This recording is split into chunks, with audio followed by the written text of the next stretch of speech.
Abra então a sua Bíblia ou ligue a sua Bíblia e acompanhe comigo a mensagem dessa noite, da nossa série de mensagens sobre as promessas de Jesus. Nós estamos já há algumas quartas-feiras pregando sobre as promessas de Jesus que nós encontramos no Evangelho de João, capítulo 13, 14, 15 e 16. Tá? E hoje nós estaremos lendo no capítulo 14, a partir do verso 7, e vamos encontrar aqui promessas de oração. Promessas de oração. Então, João, capítulo 14, a partir do verso 7. Eu vou ler na Nova Versão Internacional. Vamos lá? Se vocês realmente, Jesus falando, né? Se vocês realmente me conhecessem, conheceriam também o meu Pai. Já agora, vocês o conhecem e o têm visto. Verso 8. Disse Filipe: Senhor, mostra-nos o Pai, e isso nos basta. Jesus respondeu: Você não me conhece, Filipe, mesmo depois de eu ter estado com vocês durante tanto tempo. Quem me vê, vê o Pai. Como você pode dizer, mostra-nos o Pai? Você não crê que eu estou no Pai e que o Pai está em mim? As palavras que eu lhes digo não são apenas minhas. Pelo contrário, o Pai que vive em mim está realizando a sua obra. Creiam em mim quando digo que estou no Pai e que o Pai está em mim. Ou pelo menos creiam por causa das mesmas obras. Digo-lhes a verdade, aquele que crê em mim fará também as obras que tenho realizado, fará coisas ainda maiores do que estas, porque eu estou indo para o Pai. Verso 13, e eu farei o que vocês pedirem em meu nome, para que o Pai seja glorificado no Filho. O que vocês pedirem em meu nome, eu farei. Se vocês me amam, obedecerão aos meus mandamentos. Deus abençoe essa leitura maravilhosa da sua palavra nos nossos corações, nos dê sabedoria agora e fé e coragem para colocarmos em prática esses ensinos. Bom, irmãos, nós estamos aprendendo, deixa eu abrir aqui a minha Bíblia e deixar ela aberta, nós estamos aprendendo no capítulo 14 de João sobre maravilhosas promessas que Jesus nos faz. E logo no primeiro versículo de João, capítulo 14, nós vemos que ele promete o quê? Diz lá, não se perturbe o coração de vocês, creiam em Deus, creiam também em mim. Logo no primeiro versículo ele promete que o nosso coração, o meu coração, o seu coração, não ficará o quê?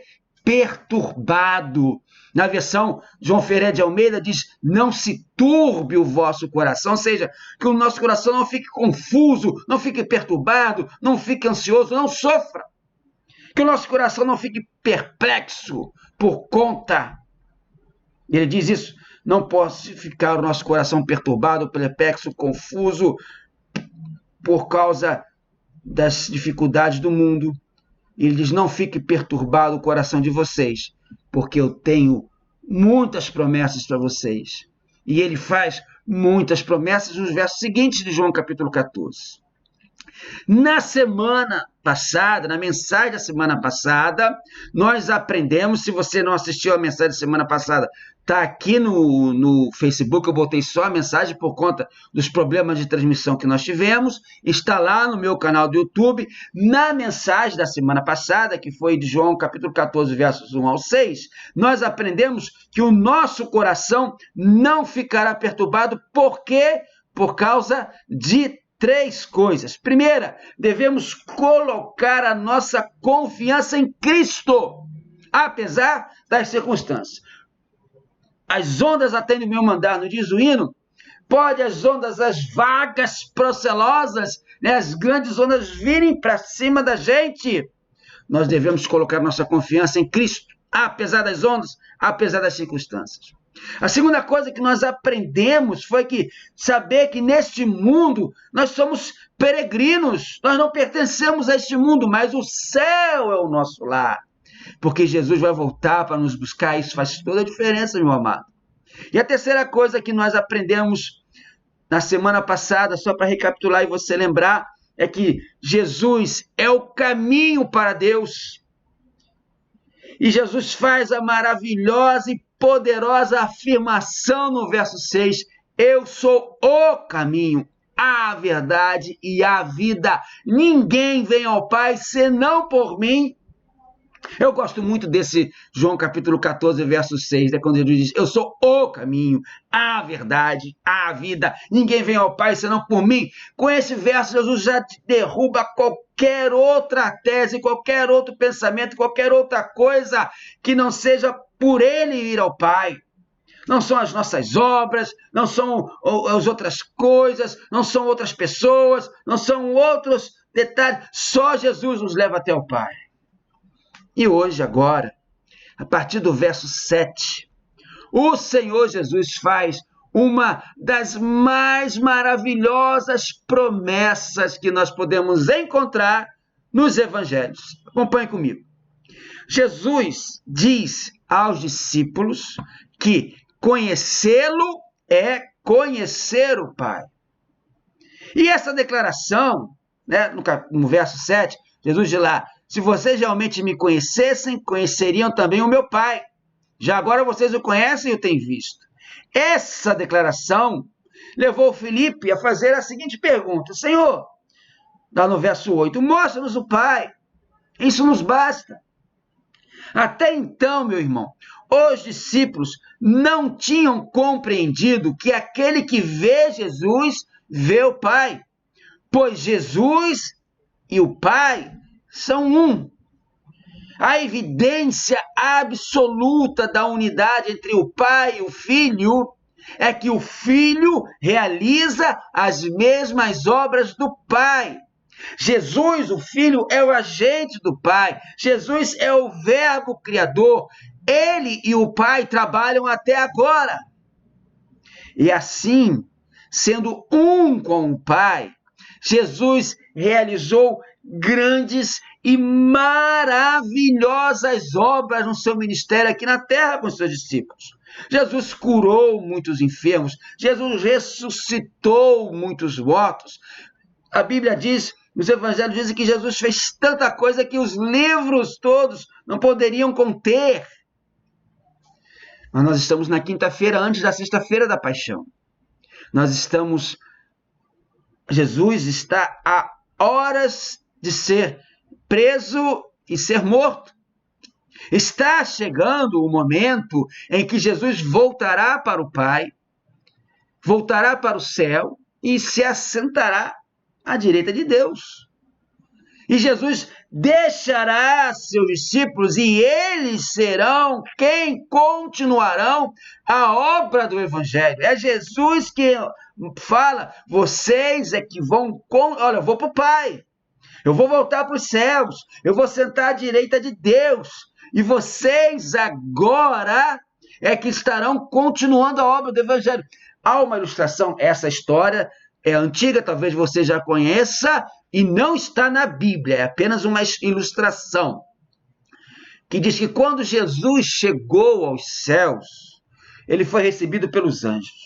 Aquela festa, os anjos, Senhor Jesus, o Senhor voltou, o Senhor está aqui agora conosco, e agora nós estamos prontos, porque os anjos são os mensageiros, né? E os anjos falam para Jesus, nós agora estamos prontos para descer à terra e anunciar o Evangelho que o Senhor deixou lá. E Jesus disse o quê? Não. Isso é com os discípulos. Isso é com a igreja. E os anjos falaram com Jesus, mas Senhor, os homens são falhos, os homens são pecadores, os homens são egoístas, os homens não vão conseguir, se eles não conseguirem levar a obra do Evangelho, a mensagem do Evangelho, como é que será? Aí Jesus, com aquela serenidade, olha para os anjos e diz, eu não tenho outro plano. Eu não tenho outro plano. Meu irmão, minha irmã, meu amado, minha amada, sou eu e você que devemos continuar a obra do Evangelho, a pregação do Evangelho. E diante disso, Jesus faz uma tremenda e poderosa promessa nos versos 12 a 14. Eu vou ler de novo. Não quer demais ler a palavra de Deus, né? Verso 12 de João 14. Digo-lhes a verdade, aquele que crê em mim, percebe, irmãos, o que Jesus fala? Aquele que crê em mim fará também as obras que eu tenho realizado. Fará coisas ainda maiores do que essas, porque eu estou indo para o Pai. E eu farei o que vocês pedirem em meu nome, para que o Pai seja glorificado no Filho. Verso 14, Jesus diz: o que vocês pedirem em meu nome, eu farei. Perceba, meu amado, Jesus e o Pai são um. Jesus voltará para o céu e estará com o Pai. Mas então, Jesus promete o seguinte: vocês podem buscar a mim e ao Pai em oração. Lembra que Jesus falou no verso 1? Não se perturbe o vosso coração. Aqui, Jesus está dizendo que a oração é um dos melhores, se não o melhor remédio para um coração perturbado. Porque falar com Deus faz bem à alma. Falar com Deus nos satisfaz. Encontrar o Pai do céu em oração acalma, traz paz, alegra qualquer coração perturbado. E essa é a grande promessa de Jesus aqui. Vocês podem buscar a mim, ao Pai, em oração, para que o coração de vocês não fique perturbado. E então Jesus nos ensina 3 princípios sobre essa promessa de podermos buscar a Ele, ao Pai, em oração. Em primeiro lugar, nós devemos orar com fé. Não se perturbe o vosso coração. Nós podemos buscar ao Pai e ao Jesus em oração. E ele nos fala no verso 12 que o primeiro princípio é que nós devemos orar com fé. Verso 12 diz: digo-lhes a verdade. Aquele que crê em mim, veja, irmão, o que Jesus promete para você e para mim. Aquele que crê em mim fará também as obras que tenho realizado e fará coisas ainda maiores do que estas. Porque eu estou indo para o Pai. Jesus fala que fará coisas ainda maiores do que estas. Que coisas maiores do que estas que Jesus está dizendo que eu e você, que nós, a igreja, podemos fazer? Preste atenção, este versículo, essa promessa de Jesus, tem sido muito mal interpretada pelas pessoas ao longo dos tempos. As maiores obras que os discípulos crentes farão não são maiores quanto a natureza das obras, mas sim maiores em extensão. Aqui está valendo o princípio de que o servo não é maior do que o seu senhor, que Jesus falou em João 13,16. Veja só, meu irmão, acompanha comigo, vou explicar melhor. Em grande parte, as obras de Cristo consistiram em milagres aqui na terra, principalmente realizados entre os judeus. Jesus fez muitos e muitos milagres aqui na terra. E agora, quando ele fala em obras maiores, Jesus está falando naquelas obras ligadas à conversão das pessoas. Jesus está falando nas obras para esvaziar o inferno. Essas obras são de caráter mais elevado. Essas obras são maiores em escala. Essas obras são maiores do que qualquer milagre. Essas obras são maiores do que qualquer cura, qualquer outra coisa, porque não há nada mais importante para o crente do que testemunhar e pregar o evangelho. E não há nada mais importante para uma pessoa do que ser resgatada, do que ser tirada do inferno, do poder do diabo, do lamaçal do pecado. A fé no Cristo exaltado, que está assentado à direita do Pai, tem o governo do mundo em suas mãos e derramou sobre a igreja o seu Espírito Santo, pode abrir-nos portas maiores e mais importantes para colhermos frutos mais abundantes do que aqueles colhidos até pelo próprio Jesus. Por exemplo, vou dar aqui 3 exemplos. No dia de Pentecostes, o apóstolo Pedro, com um único sermão, Pedro levou para o reino quase 3.000 pessoas que foram salvas do inferno. Adiantando no tempo, o grande pregador Dwight Moody, pregador americano, o maior evangelista do século XIX, ele ganhou, irmãos, milhares e milhares de almas para Jesus. Talvez você nunca tenha ouvido falar de Dwight Moody, mas já ouviu falar com toda certeza de Billy Graham. Billy Graham foi o maior evangelista do século XX. Billy Graham acho que só não evangelizou mais que Paulo. Billy Graham levou milhões de pessoas aos pés de Jesus nas suas cruzadas evangelísticas. Meu amado, minha amada, essas são as maiores obras que Jesus se refere. Levar pessoas a Deus, ao Pai, resgatar essas pessoas do inferno. Quando o próprio Jesus fala que as portas do inferno não prevalecerão contra a igreja, quer dizer que as portas do inferno não estão lá fechadas, porque a igreja vai chegar, vai arrombar aquelas portas, vai abrir aquelas portas, vai meter os pés nas portas do inferno e vai tirar de lá aquelas pessoas que estão no inferno, porque ninguém vai para o inferno. As pessoas já estão no inferno. O Senhor Jesus diz isso. Quem crê está salvo, mas quem não crê já está condenado, porquanto não crê no nome do unigênito Filho de Deus. Ninguém vai para o inferno, está todo mundo no inferno. E quando a pessoa se converte, aceita Jesus, ela é resgatada, é tirada do inferno. As maiores obras que Jesus fala aqui significam mais conversões, mais almas salvas, mais vidas arrancadas do inferno, mais vidas libertas do poder do inimigo de nossas almas.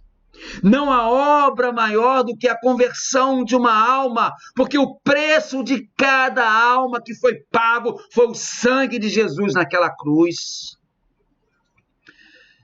Certa vez, um pastor fez uma preocupante conclusão. A preocupante conclusão, ele diz o seguinte: lá em Atos capítulo 2, os crentes oraram 10 dias. A seguir, Pedro pregou 10 minutos e 3.000 pessoas foram salvas. Hoje, as igrejas oram 10 minutos, pregam 10 dias e 3 pessoas são salvas. Parou para pensar nisso? Chegou o famoso momento da famosa pergunta que todo mundo gosta de ouvir, mas nem sempre gosta de responder. É aquela pergunta da famosa série Perguntas que eu posso fazer para você, porque eu sou o seu pastor. E a pergunta de hoje é: quando foi a última vez que você falou de Jesus para alguém?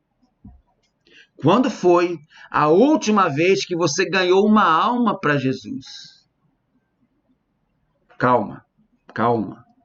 Sei que são perguntas difíceis, sensíveis, ou até mesmo complicadas de se responder. Mas, meu irmão, minha irmã, minha ovelha, se a sua resposta foi: pastor, não lembro a última vez que falei de Jesus para alguém. Ou, pastor, eu nunca ganhei uma alma para Jesus.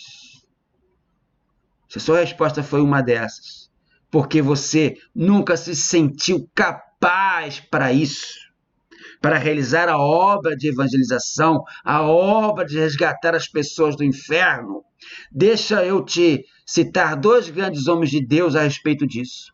O primeiro grande homem de Deus foi o pastor Charles Spurgeon, o príncipe dos pregadores do século XIX, que ele disse o seguinte: Sempre que Deus deseja realizar algo, ele convoca o seu povo para orar. Segunda coisa para te ajudar a mudar essa resposta da minha pergunta, o Max Lucado. Max Lucado é autor de muitos e muitos livros. E no livro Parceiros de Oração, ele fala o seguinte, a respeito disso que o Spurgeon falou. Quando agimos, colhemos o fruto do nosso trabalho. Mas quando oramos, colhemos os frutos do trabalho de Deus. Quando agimos, colhemos os frutos do nosso trabalho. Mas quando oramos, colhemos os frutos do trabalho de Deus.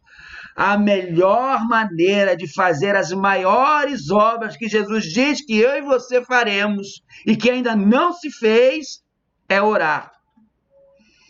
Ore com fé, ore com confiança, ore com ousadia, ore respondendo à convocação que Deus faz a você, crente. Ore para colher os maravilhosos frutos do trabalho de Deus. Ore para ser um crente abençoador, um crente que com o seu testemunho e com a sua fala através do poder do evangelho, tira as pessoas das garras de Satanás, arranca as pessoas do inferno. Jesus diz que você pode fazer obras maiores e mais maravilhosas, gerar filhos na fé. Uma obra mais maravilhosa de um crente do que isso. Caminhando em segundo lugar, a segunda coisa que Jesus nos ensina aqui, para que a nossa oração haja como um remédio para o nosso coração não ficar perturbado, é a promessa que nós devemos orar em nome de Jesus. Nós sempre devemos orar em nome de Jesus. Presta atenção. Versos 13 e 14. E eu farei que vocês pedirem em meu nome, para que o Pai seja glorificado no Filho. Verso 14, o que diz lá? Eu queria estar na igreja essa hora para todo mundo repetir junto, né? Repete aí junto comigo, se você está com a sua Bíblia aberta, no verso 14. O que vocês pedirem em meu nome, eu farei. Olha para mim agora e presta muita atenção no que eu vou dizer. A oração com fé, endereçada a Deus, em nome de Jesus, é a chave que abre as portas do céu. Você já parou para pensar o que significa orar em nome de Jesus? Não é apenas você terminar a sua oração e dizer em nome de Jesus amém. Não. Orar em nome de Jesus não é nenhuma fórmula mágica que nós acrescentamos automaticamente às orações que nós fazemos. Orar em nome de Jesus significa pedir o que Jesus pediria. Orar em nome de Jesus significa pedir o que agradaria a Jesus, o que glorificaria Jesus. Porque nós não fazemos as nossas orações confiados no nosso mérito, mas fazemos as nossas orações confiados nos méritos infinitos de Jesus. Obviamente, então, esse tudo que pedides em meu nome, de João 14:13, não é uma fórmula mágica. Ao contrário, tudo que pedides em meu nome é tudo aquilo que é conforme a vontade de Deus, ajustado com a verdade de Deus e que glorifica o nome de Deus. Não é um cheque em branco assinado por Cristo para ser descontado no banco celestial. Nossas orações precisam ser firmadas nos méritos, nos valores de Jesus e feitas segundo a vontade de Deus. Nenhuma pessoa que ora a Jesus pode esperar que ele faça algo que contrarie a sua essência. Uma outra coisa muito interessante, perceba, meu amado, minha amada, que Jesus não disse que todas as nossas orações receberiam resposta. Jesus disse que receberiam aquelas orações feitas em seu nome. Então, a maneira de provar, a maneira de experimentar qualquer oração é você se perguntar antes de orar: eu posso fazer essa oração em nome de Jesus? Porque, por exemplo, ninguém pode orar para obter uma vingança pessoal, ou uma ambição, ou um desejo de superar o outro, ou algo indigno, anticristão, oposto a Cristo no nome de Jesus. Não, você tem que orar as coisas que você pode orar em nome de Jesus. Quando oramos, nós sempre devemos perguntar: posso orar com honestidade em nome de Jesus? Ou isso que eu estou pedindo é motivado pelos meus próprios desejos, pelas minhas próprias ambições? A oração que resiste a esta prova é aquela que no final diz: faça-se a sua vontade, e essa sim é a oração que sempre receberá a resposta do Pai. Pelo contrário, a oração que se baseia sobre o egoísmo não pode pretender ser escutada, porque se faz em nome próprio e não no de Jesus.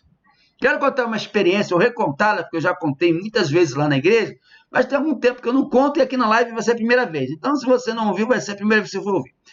Quando eu tinha loja, a loja fica em frente a um ponto de ônibus. E haviam duas senhoras conversando. Elas estavam na entrada da loja e conversavam alto. Então, eu não fiquei prestando atenção na conversa delas. Eu fui obrigado a ouvir a conversa das duas. Mas o que me chamou a atenção, meu amado, minha amada, foi que eram duas senhoras crentes e uma usou a seguinte expressão com relação a um pedido de oração que ela estava fazendo. Ela falou o seguinte, até hoje eu não esqueço isso, já tem mais de 20 anos. Ela falou o seguinte: mas se Deus é Deus, Ele vai me dar. Se Deus é Deus, Ele vai me dar. Você percebeu? Essa senhora estava como que colocando Deus contra a parede e falando a Deus: Deus vai ter que me dar. Ela estava ali querendo seus próprios desejos, suas ambições, e não: Senhor, faça a sua vontade. Sempre peça em nome de Jesus para fazer a vontade de Deus. Em terceiro e último lugar, essa é maravilhosa. Esse ensino de Jesus sobre oração é maravilhoso.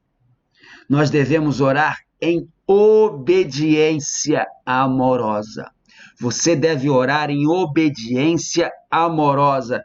É o verso 15 de João 14. Diz lá: se vocês me amam, obedecerão aos meus mandamentos. Se vocês me amam, obedecerão os meus mandamentos.